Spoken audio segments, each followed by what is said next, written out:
Bonjour à tous et bienvenue, je suis Jérôme Méran, rédac chef de Machine Production et nous sommes en direct du Cimodec.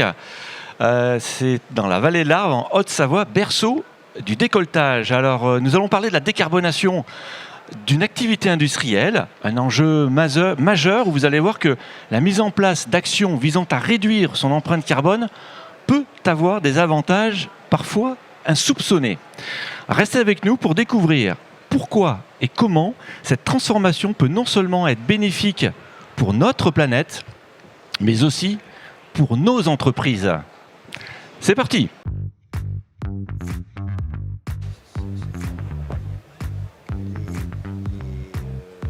Alors merci d'être avec nous. Je suis ravi d'accueillir sur notre plateau nos 4 invités. Camille Pasquelin, vous êtes la directrice du SNDEC, le syndicat national du décolletage. Bienvenue. Alexis Dequitte, vous êtes consultant en efficacité énergétique au CETIM, c'est le centre technique de l'industrie, des industries mécaniques et du décolletage. Bienvenue également. Louis Perna, vous êtes le président du groupe HPB, spécialisé dans la production de composants mécaniques, et dans les matériaux innovants. Tout à fait. Bienvenue également. Enfin, Sébastien Gaillard, vous êtes le directeur général d'Arcom, une entreprise familiale de mécanique de précision. Bienvenue à tous les 4. Alors Sébastien, je vais commencer par vous. Expliquez-nous explique-nous votre démarche chez Arcom visant à décarboner votre activité.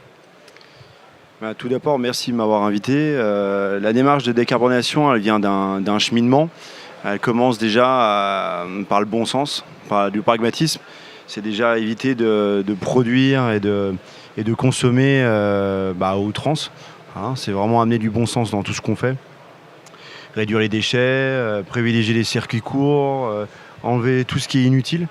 Avoir des flux clairs, avoir des ateliers rangés, propres, organisés. Ça, c'est vraiment un premier point essentiel. Deuxième étape dans nos cheminements était de passer l'ISO 14001. En tout cas, c'est comme ça qu'on on l'a vu. Naturellement, une norme environnementale où aujourd'hui l'ISO 14001 fait passer 2 étapes. C'est-à-dire que déjà, il faut se mettre en conformité envers la loi. C'est-à-dire qu'un site qui consomme entre 150 et moins de 1000 kVA, vous êtes obligé d'être soumis à déclaration. Quand vous êtes soumis à la déclaration, ça veut dire que vous êtes ICPE 2560. Et si vous êtes ICPE 2560, vous avez des contrôles à faire obligatoires. Donc c'est quand même un engagement, donc des contrôles atmosphériques pour contrôler tout ce qui est déchets qu'on rejette à l'extérieur, des fumées.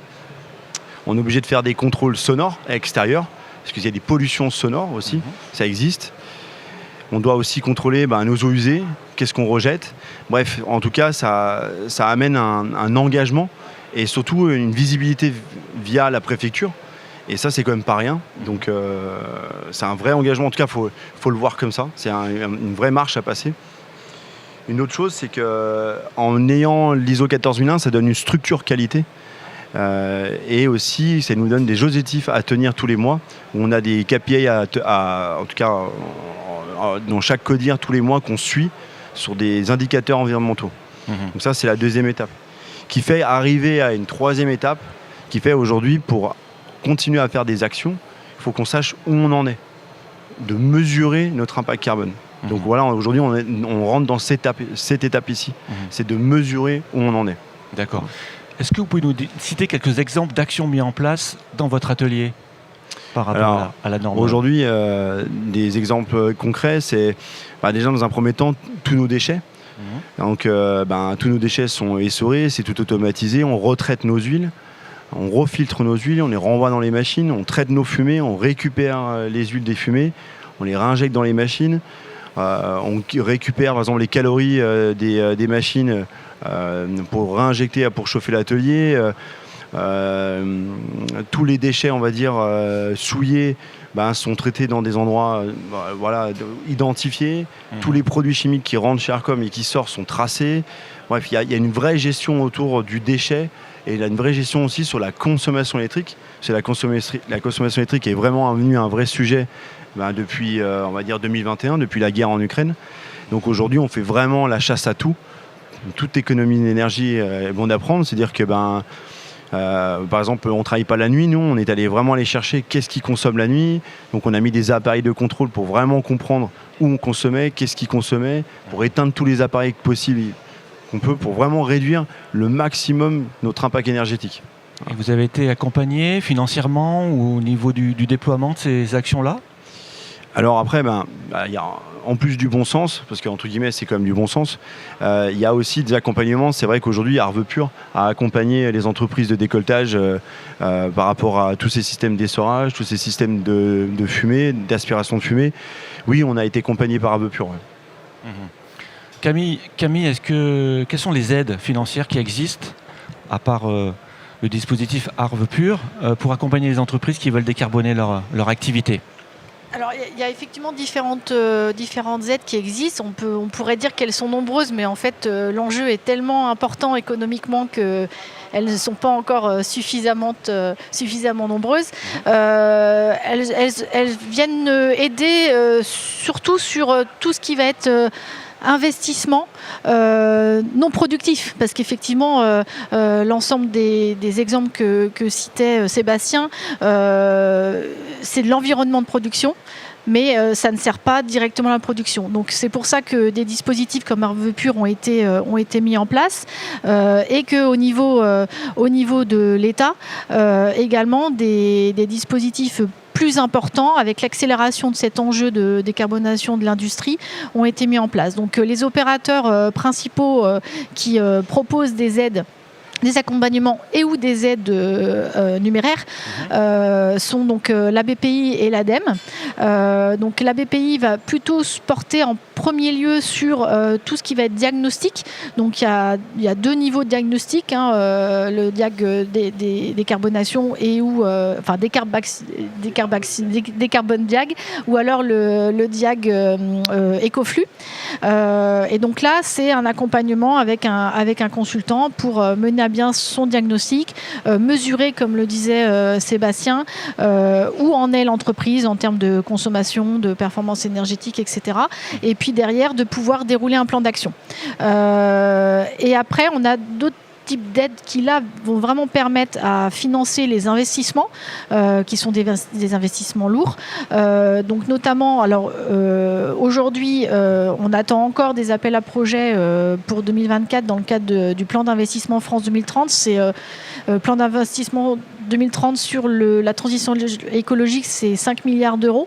Et donc, il va y avoir la reconduction de Décarbindus qui avait été menée en 2021-2022. On attend encore le décret. Et donc là, ça permet de financer des investissements lourds en équipement qui permettent de réduire l'empreinte carbone de manière globale des entreprises. Un autre dispositif, et puis voilà, on ne fera pas la liste à l'après-vert, mais un autre dispositif sur lequel on accompagne les entreprises, c'est ce qu'on appelle les C2E. Donc ce sont des dispositifs qui permettent, dans le cas d'investissement, d'opérations spécifiques ou standards, d'avoir des aides de financement en fonction de l'impact de l'investissement sur la réduction de l'empreinte carbone. Merci Camille pour ces précisions. Alexis, alors vous réalisez des bilans carbone auprès des entreprises de mécanique. Alors comment procédez-vous concrètement ? Oui, en effet, on réalise des bilans gaz à effet de serre auprès des entreprises avec la méthode bilan carbone, par exemple. On résume par bilan carbone, en fait. Voilà, exactement, qu'on résume par bilan carbone, parce que c'est la méthode française, pas mal utilisée en France. Après, il y a d'autres méthodes au niveau international. C'est très méthodologique et on va prendre toutes les activités ou phénomènes émetteurs de gaz à effet de serre dans l'entreprise. Il y a 3 périmètres. On va commencer par le périmètre numéro 1. C'est les gaz émis dans l'entreprise, par exemple le gaz naturel utilisé dans la chaudière ou les fuites de gaz frigorigènes pour les groupes froids. C'est les fameux scopes, c'est ça ? C'est les fameux scopes, c'est ça, 3. Scope 1, 2, 3. Et puis donc le scope 2, c'est toujours à l'intérieur des portes de l'entreprise, mais c'est les apports énergétiques extérieurs. Ici, dans l'usinage, ça va être l'électricité, parce que EDF émet du CO2 pour produire l'électricité. Donc on le compte comme émetteur de l'entreprise, indirectement émetteur de l'entreprise. Donc ça, c'est le périmètre numéro 2. Jusque-là, c'est assez facile à évaluer, c'est sur des factures. On va dire que pour l'entreprise, ça demande quelques jours, on va dire, de travail et puis 1 ou 2 jours de consultant. Et après, on va regarder tout ce qui se passe en amont et en aval de l'entreprise. Et c'est là que ça va se compliquer un peu plus. On va regarder, par exemple, le fret. Là, on est au scope 3 ou on est au scope 3. 2 Non, c'est ça, Okay. exactement. On est au scope 3. Donc le scope 3, c'est en dehors des portes de l'entreprise. Et ça va être le fret amont, le fret aval, les visiteurs, les commerciaux qui se déplacent, les gens qui viennent travailler, les matières premières. On va compter, par exemple, si on utilise de l'acier, les émissions de gaz à effet de serre liées à la production de l'acier. Et donc là, il y a toute la chaîne de valeur amont qui va être regardée. Et puis en aval, on va aussi regarder qu'est-ce que devient le produit et quel est l'effort énergétique, par exemple, pour éliminer le produit, quoi. Et là, ça va demander, on va dire, entre 5 et 10 jours de consultants. Et puis à l'entreprise, M. Pernin nous dira, mais on va dire entre quelques semaines et quelques mois d'efforts pour arriver au résultat. Et puis c'est aussi une démarche un peu qualité. En fait, c'est un peu un point supplémentaire dans la démarche qualité, c'est-à-dire que c'est sur la durée, il va falloir mener des actions et les suivre sur la durée, quoi. Voilà. Alors justement, Louis Pernin, vous avez déjà réalisé, vous, un bilan carbone au sein de votre entreprise, et c'était, tenez-vous bien, en 2007. Oui, il y a longtemps. Alors, pourquoi si tôt, et qu'est-ce qui vous a poussé à le faire, Louis ? Alors oui, il y a longtemps, en 2007, on n'en entendait pas beaucoup parler. On était un peu pionnier dans le domaine. Alors pourquoi ? On a toujours eu dans l'entreprise ce souci d'être un peu pionnier et de s'appuyer sur, avant que ça devienne une contrainte, de voir si ça ne peut pas devenir une opportunité. C'était un peu aussi dans cet esprit-là. Et quand on a travaillé sur le bilan carbone, on parlait du scope 1, scope 2. Effectivement, scope 1, scope 2, c'est très facile. On met en place des actions en interne et qui sont très vite rentables. Parce que quand on travaille sur la chaleur fatale des moyens de production pour chauffer l'usine, ça on l'a fait tout de suite à l'issue du bilan de carbone. Ça fait très longtemps qu'on travaille sur ces sujets-là, sur les flux de déchets, etc.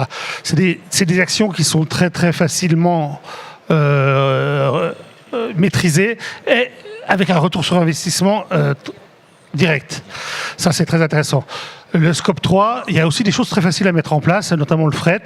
Moi, j'ai le fret de nos marchandises, privilégié, par exemple, le maritime plutôt que l'avion. Moi, j'ai des clients sur lesquels, au grand export, où on a mis en place des solutions de services, où on a, par exemple, mutualisé des transports maritimes en mettant en place des stocks consignation et puis des comment on appelle ça, des applications smartphones qui gèrent le stock à distance pour éviter le juste à temps. D'accord. Donc ça, en plus, c'est un service client qu'on apporte aux clients. Donc ça, c'est aussi très facilement maîtrisé. Par contre, dans le scope 3, il y a, nous, dans notre bilan carbone, plus de 80% de notre empreinte carbone, c'est des matières premières. D'accord. Ça, c'est ce qui a révélé le... Et les matières premières, si on fait le bilan carbone des entreprises de décolletage, on est dans la moyenne. Hein, je veux dire, c'est à peu près même des entreprises industrielles. Les intrants, notamment des matières premières, c'est ça. Et, en 2007, on n'avait pas beaucoup de solutions pour infléchir ce truc. C'est-à-dire qu'on pouvait travailler avec nos fournisseurs en disant comment on fait pour travailler avec des matières davantage recyclées. Voilà. Et ça a été pour nous aussi le point de départ d'une nouvelle stratégie industrielle. Je ne sais pas si on en parle tout de suite ou plus tard. Oui. Déjà, comment vous l'avez valorisé, ce bilan carbone, tout de suite ? Est-ce que vous l'avez d'ailleurs valorisé ? Oui, alors on l'a forcément valorisé à travers justement ce que je disais, en mettant en place des actions très concrètes sur les scopes 1 et 2, et ça se valorise tout de suite, même de point de vue purement financier, économique, d'un point de vue image aussi, c'est-à-dire que nous on était ISO 14001 à l'époque, aujourd'hui on l'a plus passé parce que ça n'avait plus d'intérêt, ça n'empêche pas qu'on a toujours les procédures en interne et qu'on continue de faire le job, mais on évite de payer une certification toutes les années, mais on continue à faire le job en interne avec les indicateurs, etc. Mais on continue de maîtriser les flux, etc. Et puis aussi en termes d'image, ne serait-ce que la marque employeur aussi s'en fait partie, notamment avec les nouvelles générations. C'est des choses qui sont aujourd'hui des prérequis, j'ai presque envie de dire. Et auprès de vos clients, vous l'avez également valorisé, Alors il y a des clients, oui, il y a des clients aujourd'hui. Ouais. Aujourd'hui, il y a des clients qui moi j'ai des audits climat aujourd'hui. Il y a certains de mes clients qui me donnent, qui demandent des audits climat. C'est quoi un audit climat C'est un audit qui mesure notre impact environnemental. Au-delà même de notre... donc il y a des clients qui nous notent en fonction de notre empreinte carbone et même au-delà de ça, notre empreinte environnementale. D'accord. Voilà, tout. Et puis c'est auprès des clients, auprès des banques. Aujourd'hui, de plus en plus, les banques On nous en permettent parlait, l'accès au crédit en fonction de notre... si on est vertueux ou pas. Donc oui, aujourd'hui, c'est plus en termes d'opportunités... Très bien, oui, justement, Alexis, quel impact, quel bénéfice peut-on attendre quand on établit un bilan carbone en dehors de mettre en place des actions? En fait, le premier bénéfice qu'on attend du bilan carbone, c'est pour la planète. En fait, à l'origine, c'est se dire on va quand même émettre moins de gaz à effet de serre pour limiter au maximum le réchauffement climatique. Ça, c'est le premier bénéfice. Celui-ci, il n'est pas forcément payant tout de suite, mais c'est quand même le premier. C'est quand même le premier impact. Après, il va y avoir un impact vis-à-vis des clients. En effet, vu que dans le périmètre 3, on regarde toute la matière première qui rentre, les grands donneurs d'ordre de l'automobile ou de l'aéronautique vont regarder le bilan carbone des pièces fournies par les décolteurs de la vallée, quoi, hein. Et donc, ça permet de valoriser auprès des clients en termes de services l'empreinte environnementale des pièces qu'on fabrique, quoi. Et puis, en effet, le troisième point de valorisation, c'est potentiellement en termes d'image auprès des collectivités locales et puis auprès des salariés et auprès on y viendra sur les salariés. Oui, auprès des tierces parties. Je vais revenir vers vous, Louis, quand même, par rapport aux matériaux. Finalement, vous avez mis en place des actions aussi qui permettent de réduire ce fameux pourcentage. La grosse part de notre empreinte carbone, plus de 80%, c'était les matériaux. Et comme c'était assez frustrant parce que les leviers étaient assez limités. Donc ça a déterminé aussi notre stratégie. Alors on a lancé il y a maintenant 5 ans une diversification. Plutôt que de usiner du métallique, aujourd'hui, on s'est résolument tourné vers l'usinage de la céramique avec un process vertueux, puisqu'on a inventé un process qui est le process punchy, qui est l'usinage de céramique en décolletage à partir de la céramique accrue. Donc on peut récupérer des poussières de céramique pour refaire des barres. Donc c'est un process 100% recyclable et économie circulaire. Ça, c'est le premier process qui aujourd'hui est industrialisé. Et au-delà de ce process punchy, aujourd'hui, on élargit notre diversification sur les nouveaux matériaux. Sur tous les nouveaux matériaux, on est en train de passer un certain nombre de partenariats avec différentes startups, soit les matériaux biosourcés, soit les matériaux issus de l'économie circulaire. Donc là, on est en train de passer pour être le spécialiste de la mise en forme de ces matériaux, avec nos équipements aujourd'hui pour la céramique, mais pas que.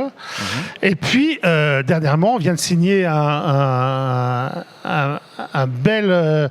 on a un accord de consortium à travers France 2030, appel à projet métaux critiques, avec 2 locomotives de l'industrie, 2 fleurons de l'industrie française. On peut les citer Oui, Saint-Gobain et Safran. Et nous, on est le petit pousset du consortium pour créer la nouvelle matière, une nouvelle CMC, composite à matrice céramique, qui est amenée à remplacer les titanes et les inconels dans l'avion décarboné de demain. Et au-delà de cette application très, très, très ciblée, il y a toutes les industries sévères, la défense, le spatial. Partout, on est amené à monter à très haute température. Nous, c'est des matériaux qu'on connaît déjà, qu'on usine déjà. Donc, c'est des choses qu'on est identifié comme étant déjà spécialistes de ce type d'usinage. C'est pour ça qu'on est associés à... Et c'est des matériaux plus vertueux, c'est ça Des matériaux plus vertueux, dans le sens où le projet il s'appelle Transal. Transal, ça veut dire transition alumine. Ouais. Transition alumine, il se veut plus vertueux.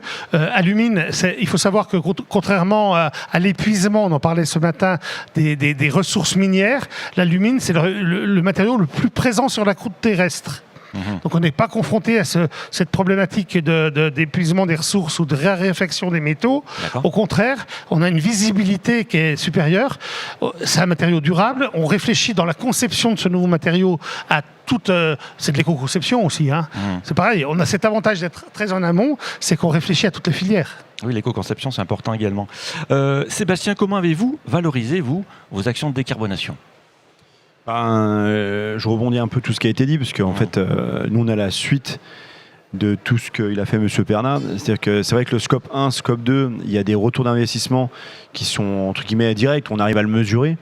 J'insiste quand même que en fait, le scope 1 et le scope 2, c'est vrai, j'insiste là-dessus, mais c'est vraiment du bon sens en fait. Il n'y a rien ni plus ni moins. On ne réinvente pas les choses. Récupérer des calories de machines pour chauffer les ateliers, on n'a pas attendu que on n'a pas attendu que le kilowattheure coûtait 250 € pour le faire.